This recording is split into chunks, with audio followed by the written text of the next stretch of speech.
studio. Pag-usapan natin. Ngayong umaga, pag-uusapan po natin ang tungkol sa naging report ng Philippine Information Agency o PIA na kung saan kinilala ng Philippine Statistics Authority ang Zamboanga Peninsula o Region 9 bilang pinakamahirap na rehiyon sa buong bansa. Habang kung saan ang Zamboanga del Norte nga daw ang may pinakamataas na poverty incidence sa rehiyon. Dahil dito, pinaigting ng administrasyon ni Pangulong Ferdinand Marcos Jr. ang kampanya laban sa kahirapan sa pamamagitan ng dagdag na pondo ng pamahalaan at mas malawak na koordinasyon ng mga ahensya ng gobyerno.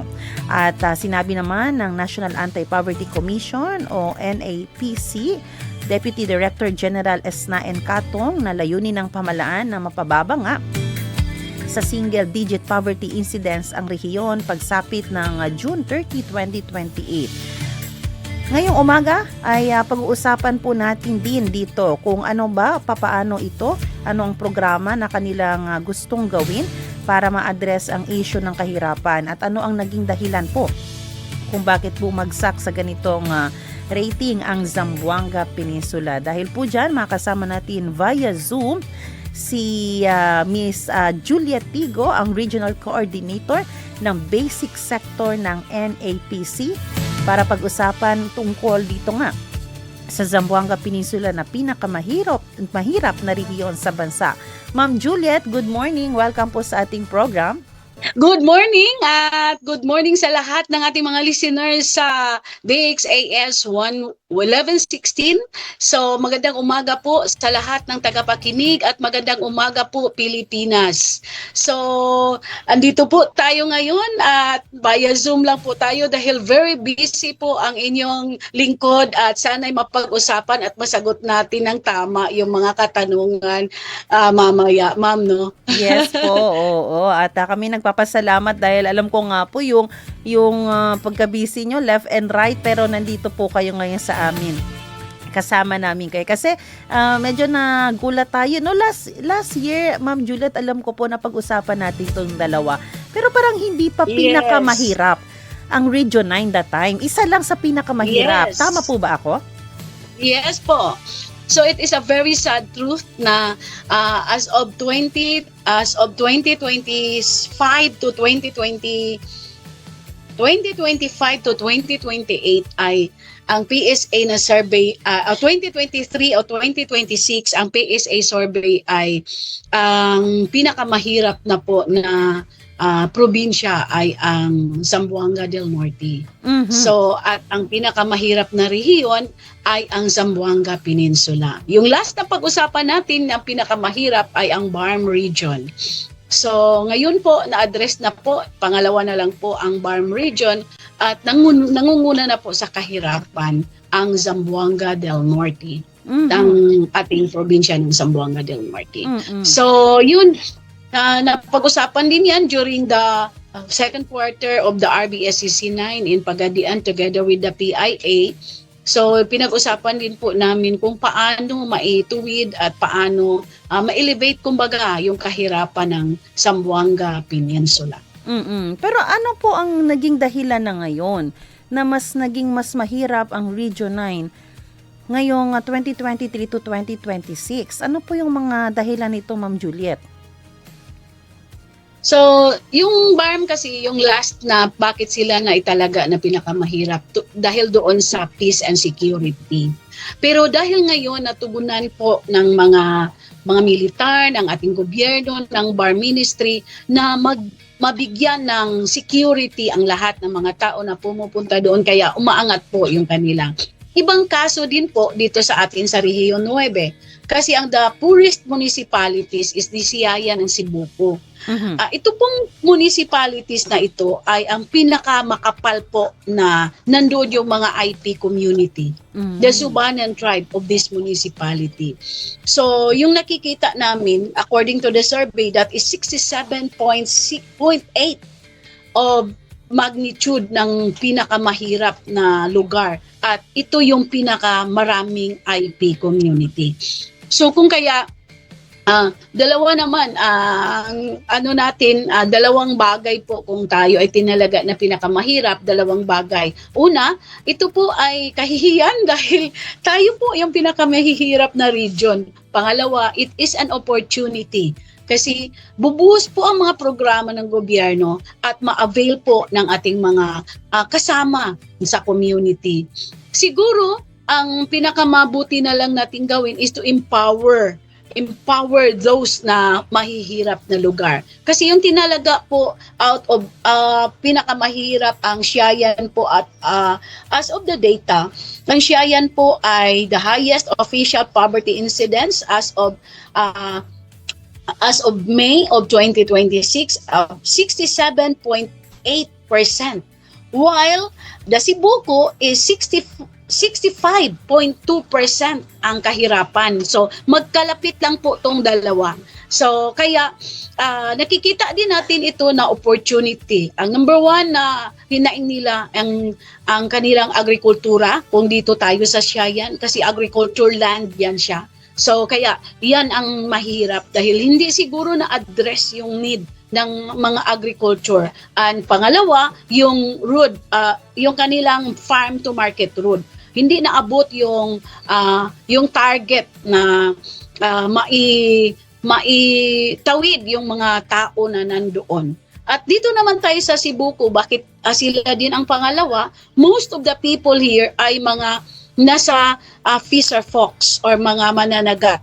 So, mga maliliit na mangingisda lamang sila. At sila din ang mahihirap dahil number one, yung mga isda natin ngayon na hindi na pareho noon na nasa tabila, maabot lang ng mga bangka ng sagwan. So ngayon kailangan na nila ng boat para maabot nila yon. So hindi din na-address dahil marami din mga porciner na pumapasok or mga big fishing industry na kahit hindi man natin aminin ay nakapasok pa din doon sa area of responsibility. So kaya yung hinaing ng mga IP community, lalo na ito, yung ating representative ng National Anti-Poverty Commission of the IP sector in Cebuco, yun talaga yung hinaing niya. Kung marami namang isda, wala silang mabintahan sa kanilang isda dahil within the community lang. So, kasi hindi masyadong passable pa as of now yung kasi masyadong malayo sila. Malayo sila. Ang pinakamalapit sa kanila is Zamboanga City, wherein they belong to Zamboanga del Norte. So, kaya mahirap itawid kasi kung idala nila sa Zamboanga del Norte within Dipolog, mas malayo pa compared dito sa Zamboanga City. Well, kung dalhin naman nila sa Zamboanga City, ang kanilang mga isda or mga huli ay marami na ding mga isda ng Zamboanga del Norte dahil marami tayong fishing industry dito sa Zamboanga del Norte. Kaya yun ang nakikita namin na kahirapan na encounter nila. So, dalawang sector ang pinakamahirap. Una, yung agrikultura, pangalawa, yung ating mangingisda. Kaya ang naisipan natin na bigyan ng halaga yung ating agrikultura at pangalawa, bigyan ng halaga din ang ating mga mangingisda. So, yun siguro yung mga dahilan natin. So, ibig sabihin po, dahil po sa dalawang lugar na ito, kaya po nahila po yung buong region na pinakamahirap. Yes. Yes. So, gaano po, kung may data po tayo, para mas maintindihan ng ating mga tagapakinig, yung struggle ng dalawang lugar na ito, Ma'am Juliet, paano po, naapektuhan po ba ang kanilang pagkain, of course, ang kanilang income, pero paano po sila as a family, kung i-specify po natin yung nararanasan nilang kahirapan? So, dito sa data, nasabi daw, ang Cebuco ay out of 7,297 ang population nila.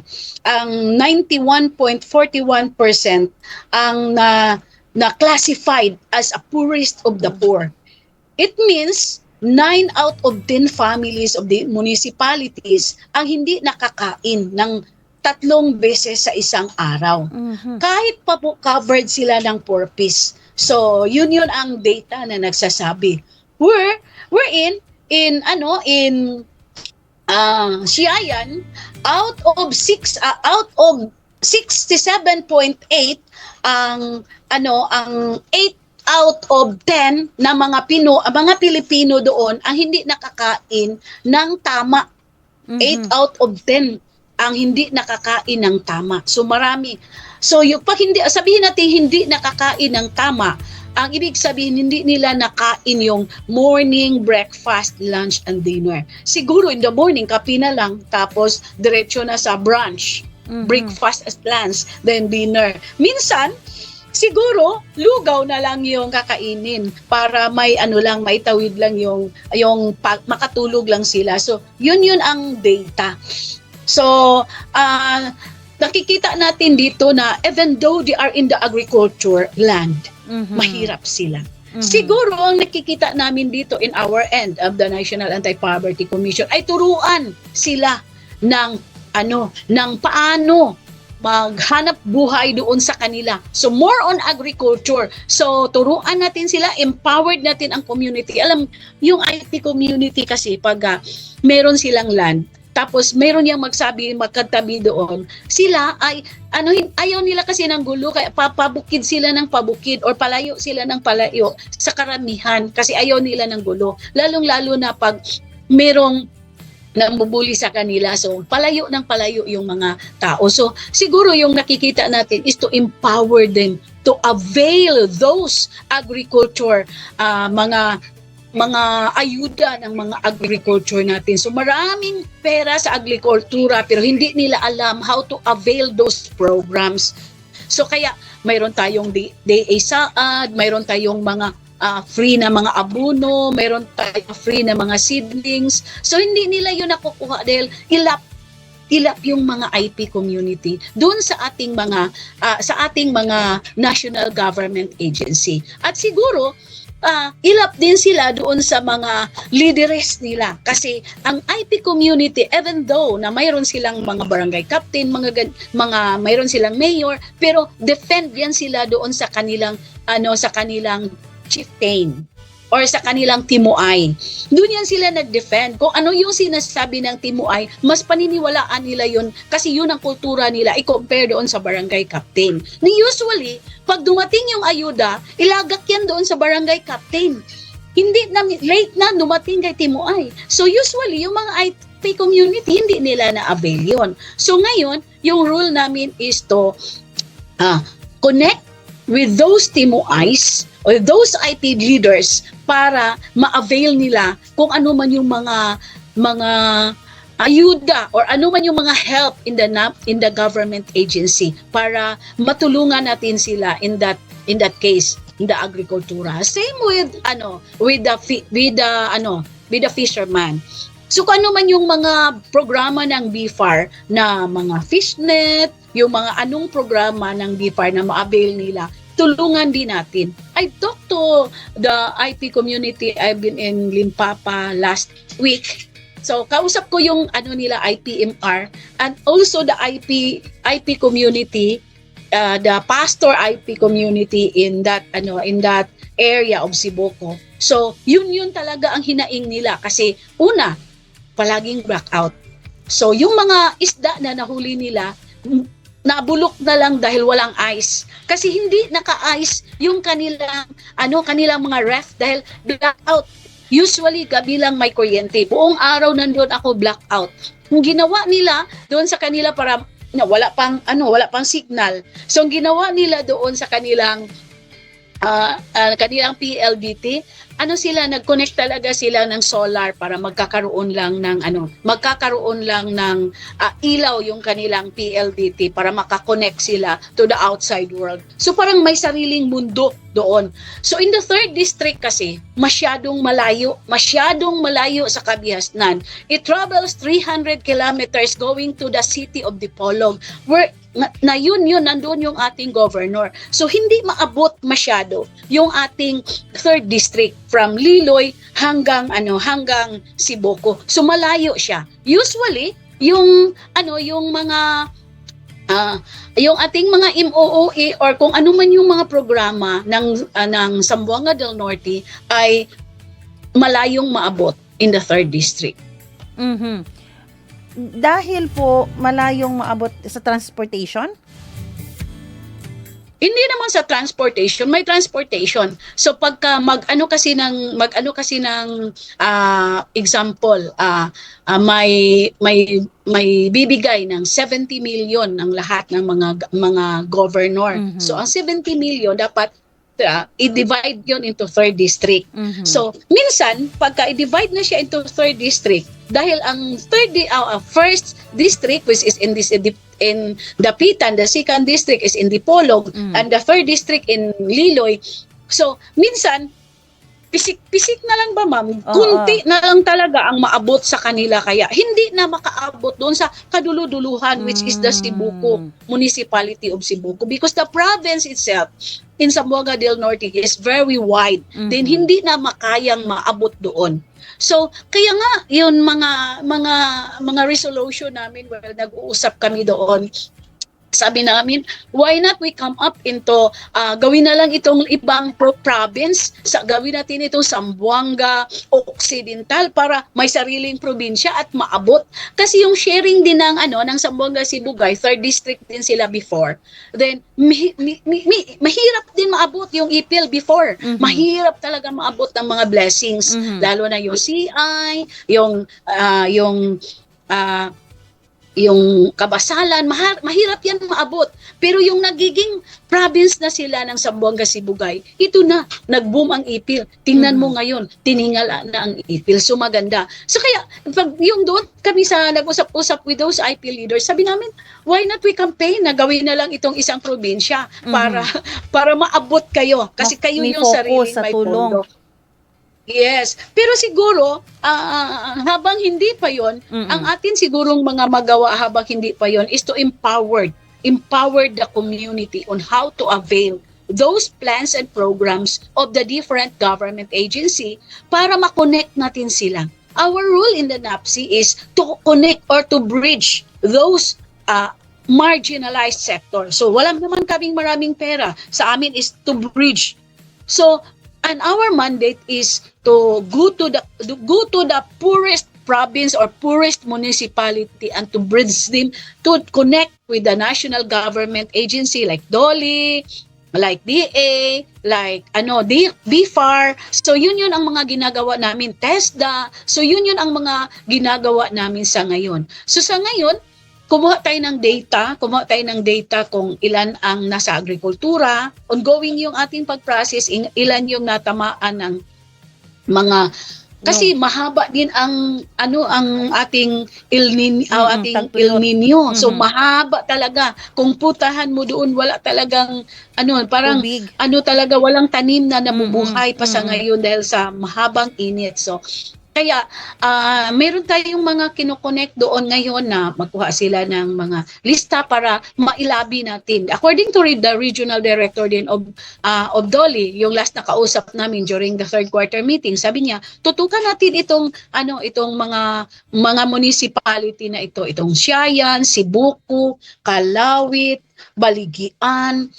So, Baligian, Gutalak, Siraway, and even Calawit. So, ito yung mga probinsya na nangangailangan ng tulong na dito din makikita yung pinakamaraming IP. 50% of the community belongs to the IP community as of data of the PSA.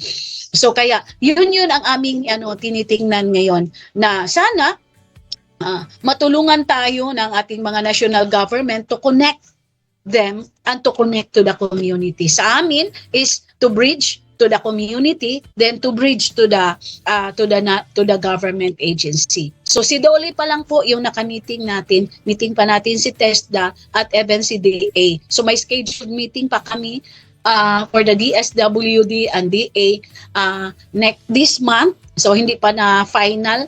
So para makikita natin kung ano yung mga interventions na gagawin natin with these poorest municipalities in Zamboanga del Norte. At nga nalaman natin ngayon na yung mga kababayan natin, ako ay actually ang lola ko ay Subana, pure. So talagang Pariha tayo, mami. Oo, so may mga 1/4 kasi mama ko half, ako siguro nasa 1/4 Wala daw 1/4. Walang- 1 whole daw, ma'am, kasi hindi natimbang yung ating blood.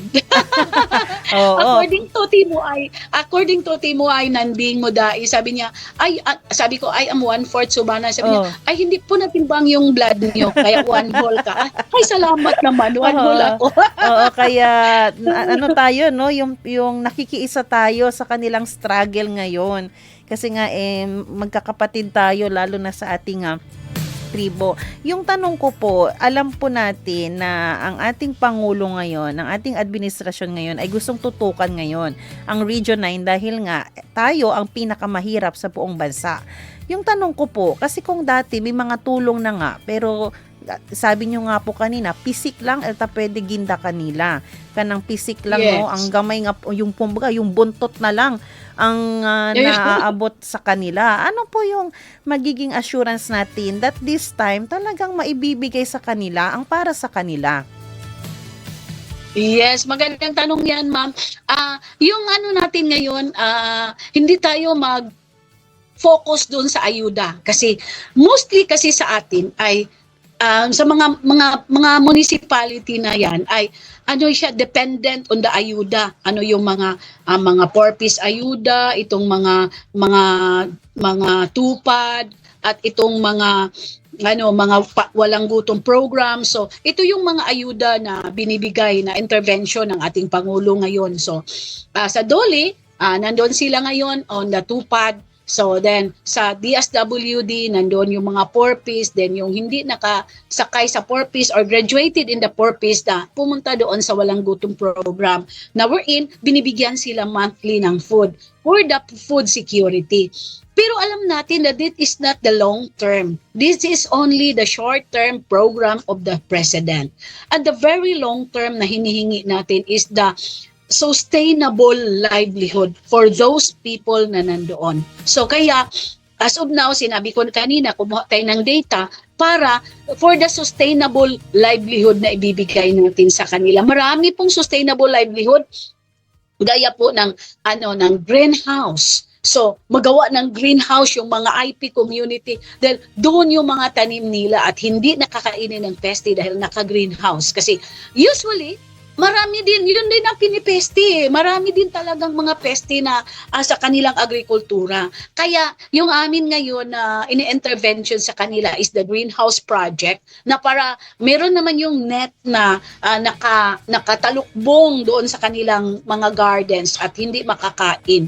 So nandun din yung igbo or yung mga garden community garden with the women's organization. Nandun din, pinapalakas din natin para kasi kung hintay natin yung palay, hintay natin yung mais, as a long-term journey pa yun bago nila ma-harvest. Pero kung gulay yung unahin nila, mas madali nilang mabenta at makain nila agad. So kaya yun ang ating mga tinututukan ngayon. We encourage the community, lalong-lalo na yung mga kababaihan na lumabas sila sa lungga nila, the four corner of their house at makikiisa doon sa kanilang community for the community garden or the igbo. So, na tinatawag nila na ito yung community garden for the women's sector. So, ini-encourage natin kasi alam naman natin na yung mga kalalakihan nila ay tagtanim yun ng mga palay, mga niyog at mga guma at kung ano-ano pang mga tinatanim na wherein itong mga kababaihan sinisegregate natin sila para sila yung magtanim ng mga gulay. Then doon sa mga gulay nila, labi din natin sa ating DA na sana mabigyan sila ng opportunity na ilagak sa mga big municipalities yung kanilang mga harvest. Kumbaga, meron silang sasakyan na kukuha sa kanilang mga harvest at ilagak doon sa municipality. Gaya ng Dipitan, Dipolog, or even here in Zamboanga City. Kasi dito sa Zamboanga City, kinukulang naman din tayo ng gulay. Well, in fact, kumukuha pa tayo sa Cagayan. So, kaya sabi ko sa kanila doon sa mga IP community, sabi ko, kung magtanim kayo ng mga gulay, mga talong, mga okra, kalabasa, and everything na mga gulay dyan. Tapos, ipapakuha natin yan sa DA, mag-connect tayo sa DA na kukunin nyo, harvest ninyo, every Saturday, tapos ilagak yan sa Zamboanga City every Sunday kasi meron naman yang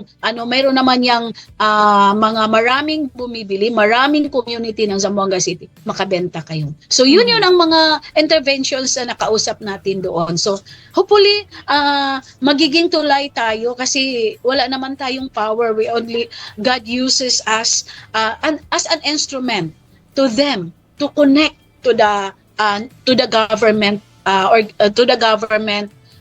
the national government agency. So kaya yun ang mga tinitingnan natin sa ngayon.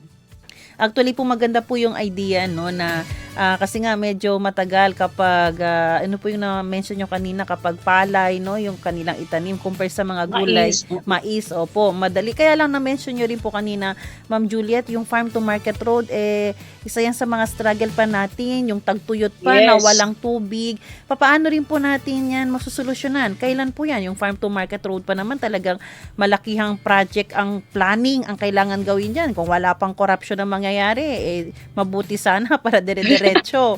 Paano po yan? Kasi pwedeng mahirapan po. Pwedeng mahirapan po yung LGU natin sa pagtulong kung mismo yung daanan naman din ang challenging no sa area. Yes, kaya during our second quarter second quarter meeting na pag-usapan namin na gumawa kami ng resolution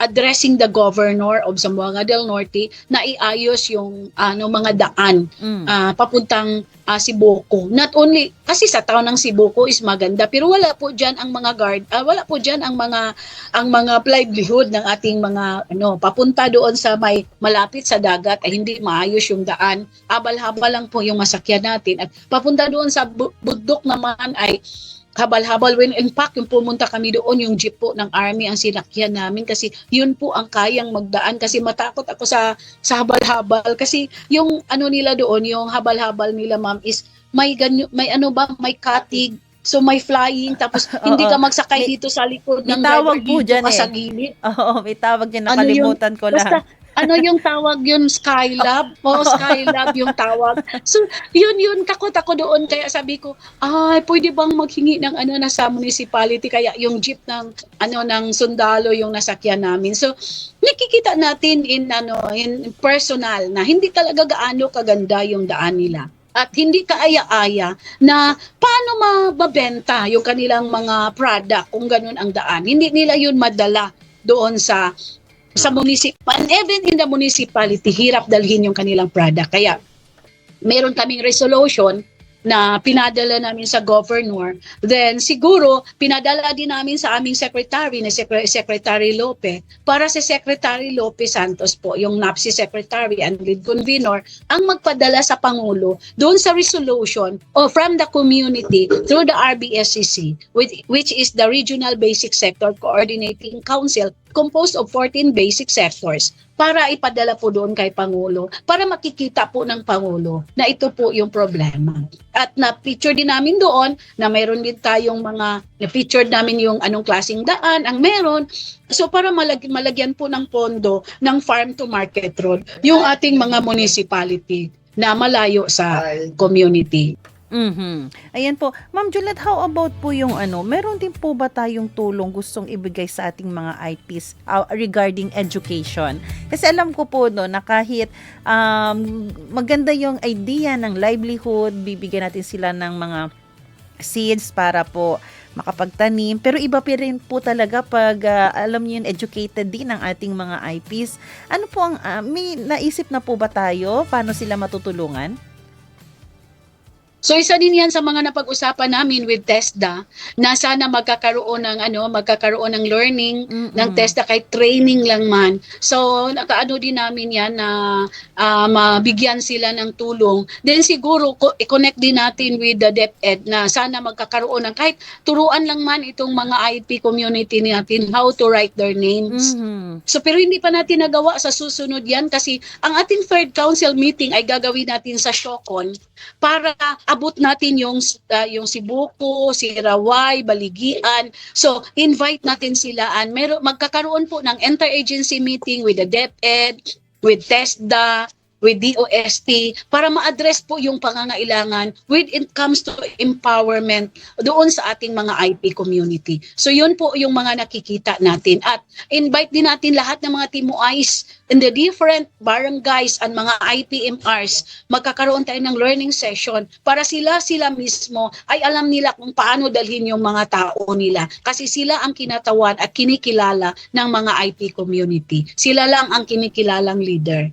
Ngayon nga naisip ko din yung tulong kahit sa birth certificate, for sure kailangan din po nila diyan. Maraming tulong kailangan ng ating mga IPs. Isa yan ang nakikita natin, kaya may kinausap akong lawyer na pwede bang mag-legal clinic tayo doon na kahit isang araw lang na walang birth certificate, nandoon na ang free notarization para pagpunta na nila doon sa kanilang municipality, ma-registered na yung kanilang anak. Kasi yung nagpunta kami doon, even yung pangalan of birth date, kung kailan pinanganak yung mga anak nila ay hindi nila ma-identify. So isa din yan sa mga tinitingnan natin na bibigyan ng programa in the future na maabot natin. Siguro ma-answer namin yan during our third quarter kasi babad kami doon sa poorest municipality na wherein makikita na next week I'll be going to Siayan to visit the municipality of Siayan para ma-address din natin kung ano yung i-meet ko din yung mga IPs community, yung mga TMOI doon para malaman natin kung paano maka-intervene doon sa kanila din community. Kasi ibang case din pag nasa Siayan yung more on agriculture din, iba din ang approach. Kasi in every municipalities, iba-iba kasi yung approach, iba-iba din ang problema at iba-ibang klaseng kahirapan meron. So, kaya kailangan talaga natutukan at makikita natin kung paano natin ma-address itong problema sa isang community.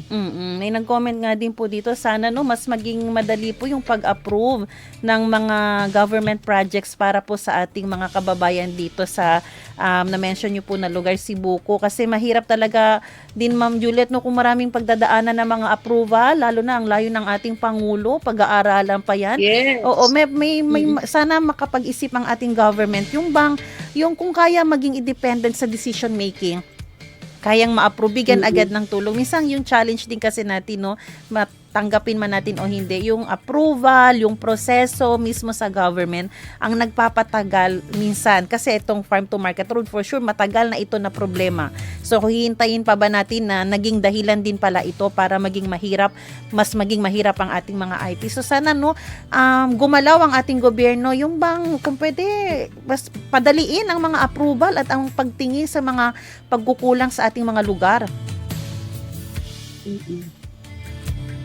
Yes, tama ka, ma'am. Yun din sana maraming pagdaanan pa, pero as a basic sector regional coordinator, kulitin natin yung ating butihing secretary sa NAPSI para siya din ang kukulit doon sa ating resolution doon sa ating Pangulo para mabigyan ma-resolve yung problema sa kahirapan dito sa Zamboanga Peninsula. Siguro hindi lang na talaga na-identify pa ng mga kung ano yung root cause ng kahirapan. So this is the first na nag-intervene tayo kung ano yung root cause at sana prayer natin na marinig ng ating Pangulo yung ating mga hiling na sana isa din sa root cause ay yung farm to market road at saka yung empowerment ay mabigyan nila ng importansya yung ating request.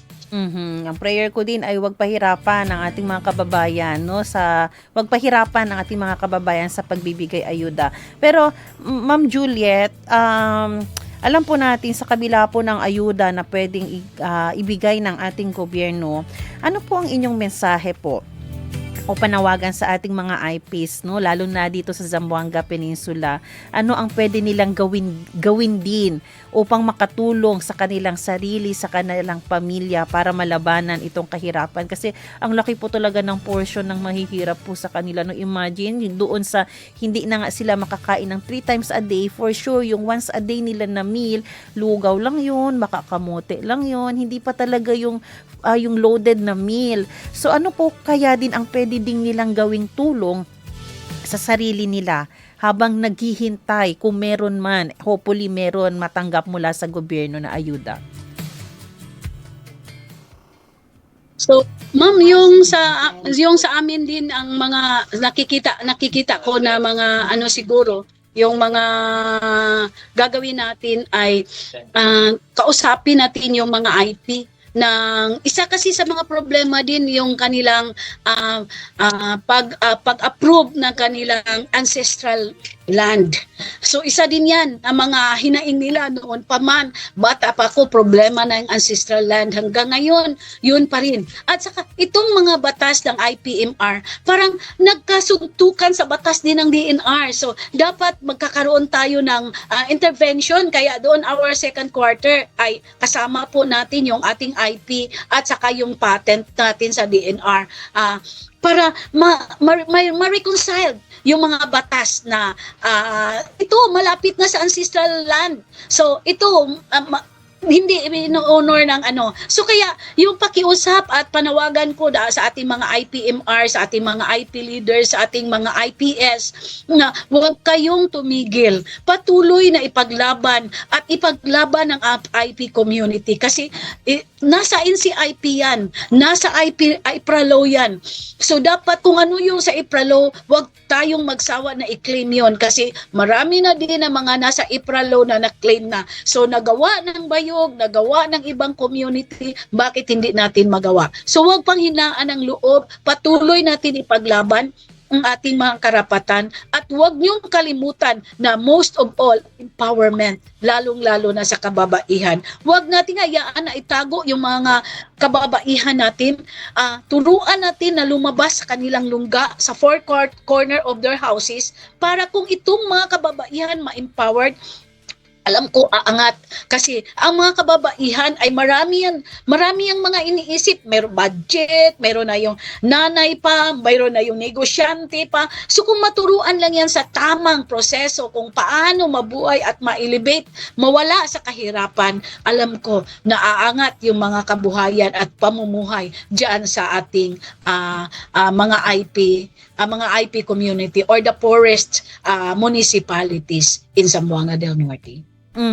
At para po sa ating mga taga-IPs din, saludo po kami kasi kahit ganyan ang kanilang sitwasyon, nagpapatuloy sa buhay, at kami po ay kasama nyo sa panalangin. Isasama natin sila sa prayer, no?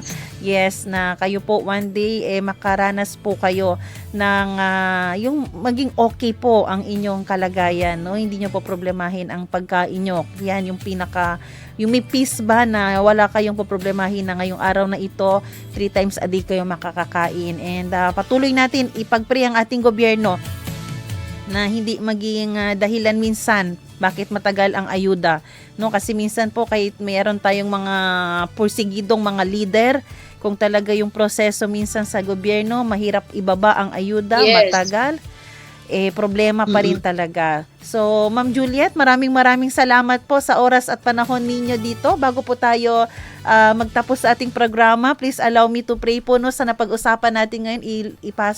I-surrender po natin sa Panginoon ang concern po natin, no, sa ating mga kababayan po sa dalawang lugar dito sa Zamboanga Peninsula. Manalangin po tayo.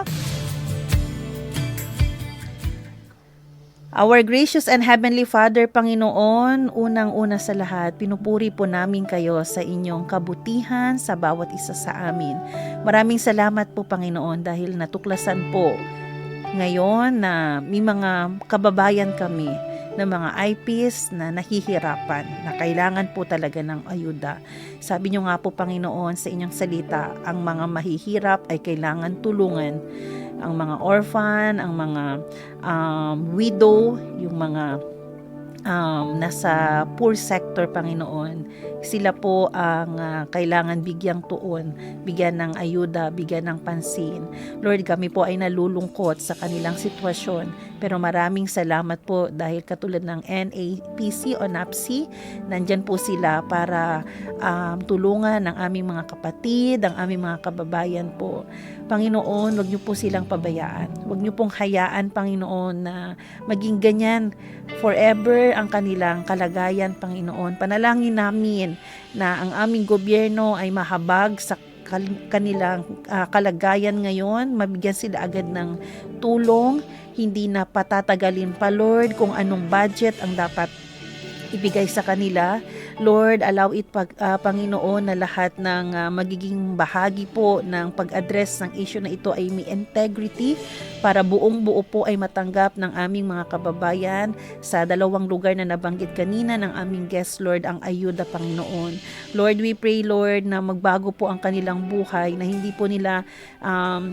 hindi na po nila po problemahin sana yung 3 times a day na may makain po sila. Ang hirap po ngayon ng buhay, lalo na, Lord, dagdag pa po yung El Nino, dagdag pa yung crisis sa oil, dagdag pa yung personal problema, Panginoon. Pero, Lord, walang mahirap sa inyo. So we surrender to you their lives. At sana, Panginoon, hindi lang po ang kanilang physical ang ma-provide, ang kanilang physical needs, pero ang kanilang spiritual needs, Lord, ay ma-meet din po, Panginoon. Dahil alam namin ang susi ay nasa spiritual, nasa relationship namin dyan sa inyo.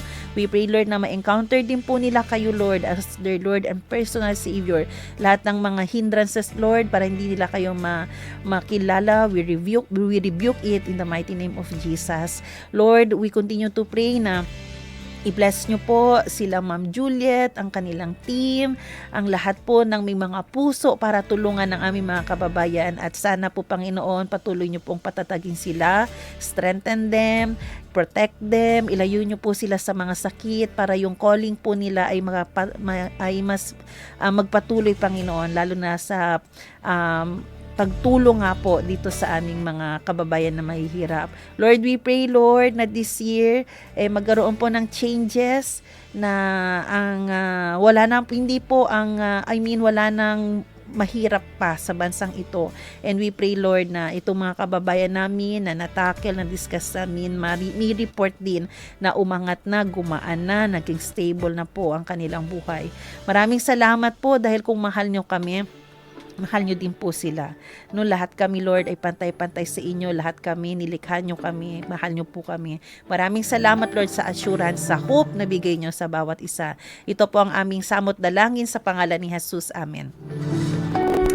Oras natin, 8:30 ng umaga muli. Maraming salamat sa ating naging guest ngayon, Ma'am Juliet Tigo, Regional Coordinator of the Basic Sector ng NAPC. Ma'am, God bless you. Thank you so much, and Ma'am Abing, maraming salamat talaga sa opportunity na nag-guest tayo. So, thank you so much. Yes, until next time po. One call away lang yan si Ma'am Juliet eh. Maraming salamat din sa ating technician Kuya Rolando Alfonso. Susunod na po ang programang Serbisyong OFW, Family Matters at Radyo Sincauman. Magkarinigan po tayo muli dito bukas alas 7 ng umaga, Monday to Friday. Ako po si Sara May Tulabing, nagpapaalalang posible ang pagbangon at pagbabago. Tayo ay maging bahagi ng solusyon ngayon. Sama-sama tayong umaksyon dahil oras na Zambasuta.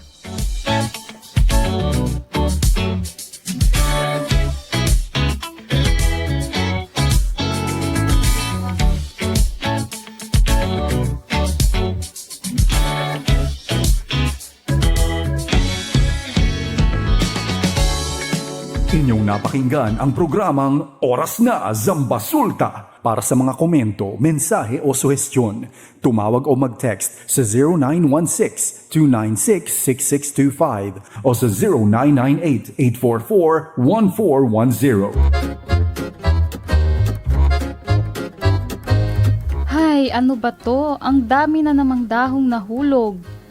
Asa na ba ang posporo at susunugin ko itong mga dahon? Naku Mare, alam mo bang delikado yung pagsusunog sa bakuran? Una, masama yan sa ating katawan at baka pagsimulan din yan ng sunog. At lalo na dahil sa batas ng Anti-Burning Law o Republic Act 9003 na nagsasabing bawal magsunog ng kahit anong basura sa iyong bakuran. Ay, maniwala ka dyan. Marami nga tayong kapitbahay na nagsusunog lang ng kanilang basura sa bakuran. Oo nga, Mare. Kaya wag nating silang gayahin. Kasi kung may magrereklamo at napatunayan na nagsunog ka ng basura, ay pwede kang pagbayari ng multa o makulong ng 1 hanggang 12 araw. Ikaw rin, nakakatakot pa naman makulong. Hala, ayoko kayang magbayad ng multa o makulong. Sige na nga, ipapasok ko na lang to sa sako pagkatapos kong walisin. Total, may truck naman ng basura dumadaan lagi dito sa atin. O Mare, ayan na yung truck ng basura. Bilisan mo na. Isang paalala mula sa 1116 DXAS, your community radio.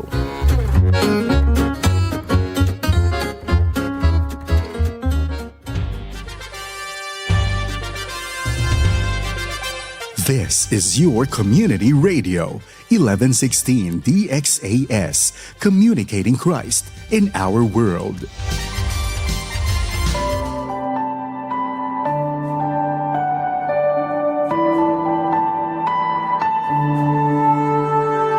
Sa paglipas